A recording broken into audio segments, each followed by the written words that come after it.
En el pasado pleno, mi grupo parlamentario ya tuvo ocasión de fijar posición sobre una proposición no de ley en la que se pedía la liberalización de la inspección técnica de vehículos y señalábamos entonces las razones de fondo por las que nos oponemos a cambiar el modelo de gestión de las ITV, sustituyendo el actual modelo público por uno privado, ni siquiera concesional, sino totalmente liberalizado.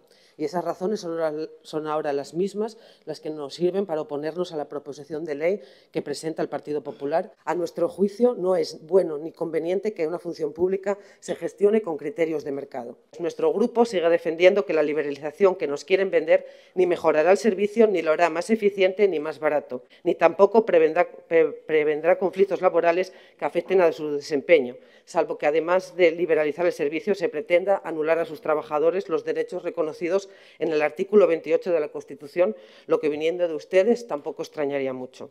La liberalización del servicio hará que las inspecciones sean más lasas y, por tanto, menos eficaces para garantizar la seguridad vial y prevenir emisiones contaminantes.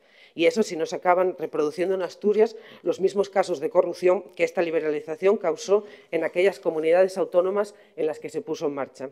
Pero es que, además, la iniciativa que presentan trata de convertir una situación coyuntural como el conflicto laboral que se está dando, por cierto, en el que se están llevando a cabo negociaciones y van por buen camino, en la empresa pública encargada de la inspección técnica de vehículos, que es un problema estructural que justifica un cambio de modelo de gestión. Y no nos cuenten cuentos chinos. Su iniciativa llevaría a todos los trabajadores de Ibasa a un despido en corto tiempo.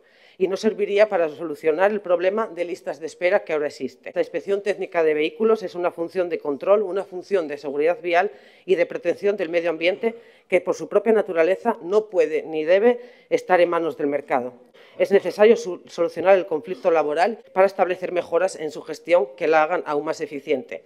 Y la verdad que no vemos una demanda social, lo que vemos es un interés del Partido Popular porque unos empresarios privados hagan caja con un servicio público y eso sí va en detrimento del interés general y de los trabajadores y el conjunto de la sociedad asturiana. Por ese motivo votaremos en contra.